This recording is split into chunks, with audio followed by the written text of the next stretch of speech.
What is going on, everyone? Welcome to another very exciting episode right here on the MIgardener channel. In today's episode, we are in the MIgardener kitchen because it is cold, it is rainy, it is drizzly and nasty out. And so we decided to come in from the garden into the warm house where we're gonna be making one of my all-time favorite fall dessert recipes. And I think you guys are gonna love this because it's a dessert, which is great. Everyone loves dessert, but it also is using something right from the garden, which is either a butternut squash or a pie pumpkin.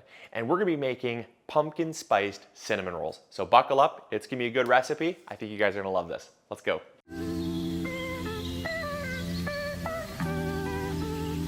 All right, so check it out, coming in close. We're gonna be making the dough first, and that way when the dough is rising, we can be roasting our butternut squash. So to a bowl, we're gonna be adding 6 cups of all-purpose flour and bread flour. Now, it's really important that you use the ratios that I give you because the ratios are gonna make a very fluffy yet chewy cinnamon roll. If you don't want a really chewy cinnamon roll, just go with all bread flour, it'll be very fluffy. If you don't want a very fluffy cinnamon roll and you want more of a chewy cinnamon roll, go with all-purpose flour.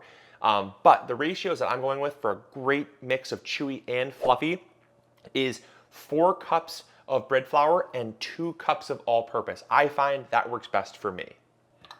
Then we're gonna add about 4 teaspoons of active yeast to 1.5 cups of warm whole milk. Now to our flour, we're gonna add sugar, just some regular granulated sugar. That's a 1/2 cup. We're gonna add a pinch of salt and a little bit more for good luck. Now I never know why people don't flavor their crust. It just drives me crazy. So I'm gonna add a generous pinch of cinnamon. And then I'm also going to take some room temperature eggs. We're going to need 2 eggs and then 2 yolks. Now don't throw your whites out. Not only can you make just a really healthy egg scrambler, but you can also take them and you can make a meringue with them. Tons of stuff that you can do with your egg whites. Don't throw your egg whites out, they're awesome. And if all else fails and you don't have a use for them, at least throw them in your garden. Egg whites, any type of egg, can have a really good effect on the garden. Just bury it a few inches below the soil so animals don't get into it, but do not throw your eggshells or your egg whites out after you're done. They can be used in the garden. To the dough, we're gonna add a whole stick or 1/2 cup of softened / melted butter. All right, now what we're gonna do is make our little crater to put the milk and yeast mixture, and we're just gonna fold everything together. We're gonna make a shaggy dough. Once you have a shaggy dough that you can't really mix very much with the wooden spoon, I like to just get my hands in there and knead it. Now, I know you're probably thinking, Luke, your wedding ring, take it off. Well, I have never taken my wedding ring off and I don't ever plan on it. So I always leave mine on. But if you're a girl and you got your wedding ring, that might be a good idea to take that off. Now, the other thing too is you'll notice it gets a little hard to knead this in the bowl. So don't hesitate for a second to basically take a bench scraper and scrape it all out onto a floured surface. All right, so as you're kneading this, you're gonna realize if it needs some flour or not. I needed just a little bit of, pun intended. I needed just a little bit of flour because my dough was just a tad bit sticky. And the reason why is all bread flours have a different milling. Depending on the maker, will depend on how much surface area that flour has. And so never go exact amounts. I always stress that enough, or I can't stress that enough, that depending on the flour manufacturer will have a big effect on how much milk you're gonna need. All right, now you're just gonna knead this. You could put this in a stand mixer if you wanted, or you can hand knead for about 5 minutes. Okay, so once you get to a dough like this after about 5 minutes, you do not want to over knead the dough. Reason why is going to make it really chewy. You're going to work that gluten structure. The thing is, this is going to rise for 2.5 hours or so until it doubles in size. And so it has a lot of opportunity for the yeast to work the gluten and just kind of naturally help to knead the dough without you really overworking it. So I just look for something that's got a little bit of bounce back to it, not a ton of bounce back, just some bounce back. And if you were to take it and do a window pane test it still breaks relatively easy. It does not do a full window pane test, but it's got a little bit of bounce back, and you'll notice it's not sticking to my hands, right? There's nothing sticking to my hands. That's what you look for. And then I'm just going to form this into a ball, and we're going to let it rise, let it do its thing for about 2.5 hours. All right, so while our dough is rising, we're going to set this aside, and that's going to rise on the countertop for like 2.5 hours, or until it at least doubles in size. Then, while that's happening, we're going to get our filling started. What we're going to do is we're going to peel this first to get all the skin off. We're going to throw it into a 375-degree oven to simply roast and get that flavor built from the butternut squash. Now you can also do this with a pie pumpkin. You don't have to do this with butternut squash. This is just what we had on hand. And because we are using stuff from the garden, because we're a gardening channel, I'm using butternut squash from the garden. So they both taste basically about the same in my personal opinion. I know you guys might think otherwise. I could never tell the difference. So all we're gonna do is we're simply going to take these, scrape out the seeds, and we're gonna roast this just like this. Scrape out the seeds. Make sure you save these if you're a seed saver. So this part, I'm just going to put this on to a baking sheet just like that to roast. The neck of the squash, I'm gonna peel this because this won't roast up quite as easily. I'm gonna peel this off here, and then we're gonna roast it at 375 degrees for about 30-45 minutes or so, or until the outside turns nice and golden brown. So on second thought, to save a little time, I'm just gonna peel the whole thing. Now you could totally throw it in the oven like this, and when it comes out, it's gonna be piping hot, and you're just basically gonna scoop the inside out, and the skin will basically separate from the inside meat. Totally fine. But it's gonna cook a little bit faster, and because we're on kind of a time crunch, we're gonna save a little bit of time by just peeling it. Both will work just fine. All right, so all we've done is just taken a tad bit of salt and just kind of salted the outside of the squash. That's gonna help to bring out some moisture, help it roast a little bit better. But the time that it spends in the oven won't be as important as the color. We're looking for a nice roasted golden brown, kind of a orangey color. That's gonna tell me that all the sugars have caramelized. It's gotten nice and kind of baked down, and it's gonna also smash really easily as well, because we're gonna turn it into a puree, which is gonna be used for the filling of our cinnamon rolls. All right, so now we're gonna make the filling while our dough is just finishing up rising. It's getting really, really close. Check it out, look at this. Look at that, it's getting super close. So we're gonna let that rise for another 5-10 minutes or so, but we're gonna make our filling. So I already have gone and done this step so that you don't have to watch me do this whole thing, but basically we take our butternut squash out of the oven. It should look like this, all beautiful and mushy and gorgeous. So then we're gonna take that, we're gonna throw that into either a food processor, a food mill, a blender. You're gonna have to add a little bit of water to kind of liquefy it, because it does have a tendency to dry out as it's roasting. But now once you have it in there, you're gonna throw it in the food processor, and you're gonna get this beautiful baby food-like consistency. Nothing, just totally pure puree. And now that is ready to make our filling. So that's the next step you need. It's super simple to make your own pumpkin pie filling or squash pie filling. Super simple. Now to that, we're gonna add some ingredients to add to basically make our filling for our cinnamon rolls. All right, now to the filling, we're gonna add 1 1/3 cups of brown sugar.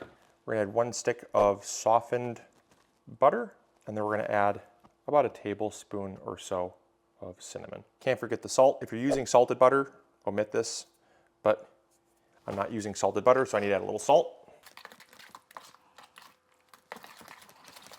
And we're gonna put the pumpkin spice in the pumpkin spice.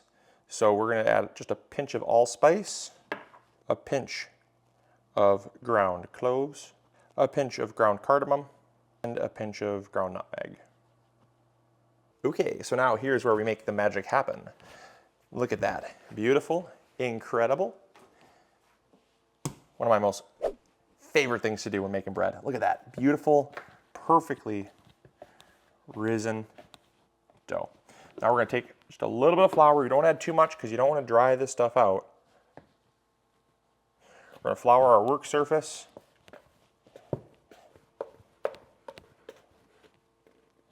And we want to roll it out. So this rolling pin has a really special history. Mrs. MIgardener's mom, my mother-in-law, gave it to me when we were down in Mexico, and it was her gift from her mother-in-law. And so this is probably like a 75, 80-year-old rolling pin, and it is one of my favorite rolling pins. So every time I make desserts, I love to use it because it's very fun to use. Feels great. It has so many years of use that it just has that, I don't know, like a well-worn pair of jeans. You know, there's so many things that are better when they're worn and they're used. All right, now we're gonna take this filling and we're gonna apply it to the top of the cinnamon rolls. Now, I'll be honest, it's just so much easier to spread with your hands, but if you're not a hand type person, I get it. It does feel a little bit weird, but it's just so much more effective. But you could also use a spatula. It's a little more fun. All right, so now we're gonna go through and we're just gonna add a little bit more brown sugar on top, maybe about half cup, third of a cup or so, or 3/4 of a cup, sorry, of brown sugar, just because depending on how moist your pumpkin pie filling was or your squash filling may require a tad bit more brown sugar, but that is done. Now what we're gonna do is we're gonna roll this sucker out. This is my favorite part.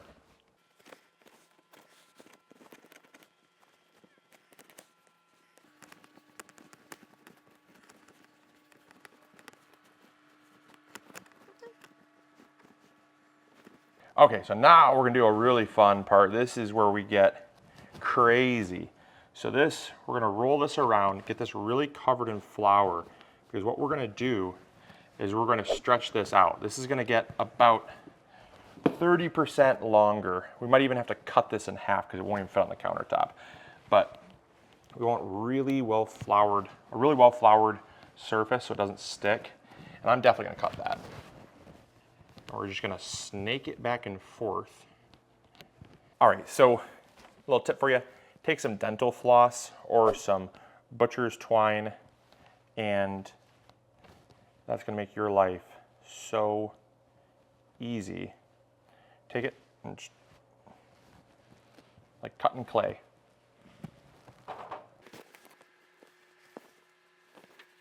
What I like to do is I like to replace some of the more kind of rejecty beginning ones. Once I realize I have a little bit extra, which always is good to have a little extra rather than not enough, I kind of eeny, meeny, miny, moe some of the tail end ones with some of the better ones, because you know I've always been in that group where you get some of the scraps, and scraps are not always fun. So the scraps got discarded, which is great. This is gonna simply sit here and rise for, I don't know, 5-10 minutes or so, and we're gonna throw it in a 350 degree oven. 350. All right, so now we're gonna add our milk dredge to our cinnamon rolls. And all we're doing is just heating up to a simmer about 2 cups of whole milk. And what that's gonna do is we're gonna pour that in between the cinnamon rolls. It's gonna help them steam, and they're gonna absorb all that so they're nice and moist, and they won't dry out. It's a little secret, and you'll definitely thank me for it. All right, so now we're gonna add, once this comes to a simmer, we're gonna add about 1/2 of a container of sweetened condensed milk. A splash of vanilla. Maybe 2 splashes. When in doubt, add vanilla. And now, since we're gonna throw it in the oven, we're simply gonna add this mixture in and around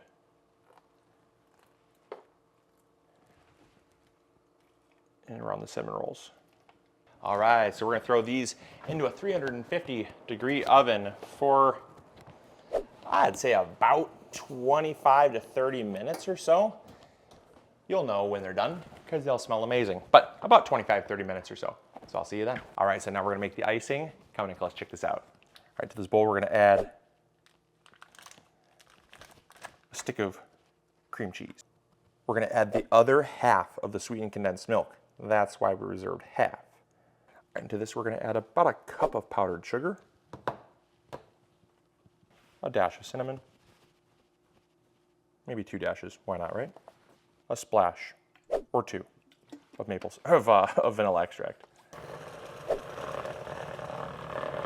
Now we're gonna add about a stick of slightly more than softened butter, and then we're gonna add another cup of powdered sugar. Buttercream cream cheese frosting. You guys won't even know what hits you when you try this. Also, I never said it was healthy. It has pumpkin in it. It's basically a vegetable. We're gonna take out the cinnamon rolls and ooey.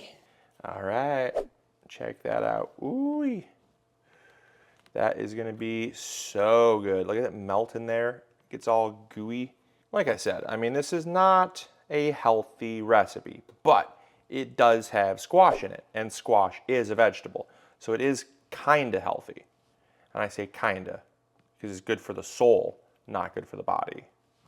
All right, so there you go. There are some pumpkin spice cinnamon rolls. I hope you guys try this. I really hope that you guys enjoyed. Now we're gonna take this as well as the drunken apple crumble. We're gonna take both those to the office and bless the staff with them. So we're not gonna dig into these today, but I can guarantee you they're gonna taste amazing. If you try these recipes, let me know in the comments box down below. Also, we are considering doing a cooking channel called MIGardener, using stuff from the garden in cooking. So if that seems like it would be something that would interest you, let me know in the comments box down below. I really want to get your feedback on that. As you know, we're mostly a gardening focused channel, but every once in a while there's kind of a crossover where we can bring stuff from the garden into the kitchen, especially when it's a super nasty day like it is today out, and make something happen with it. So hopefully you guys at least enjoyed. If you did and you try it, share this video with a friend, and we'll catch you guys all on the next episode. Enzo approves. So all right, catch you guys later. Grow bigger. Bye.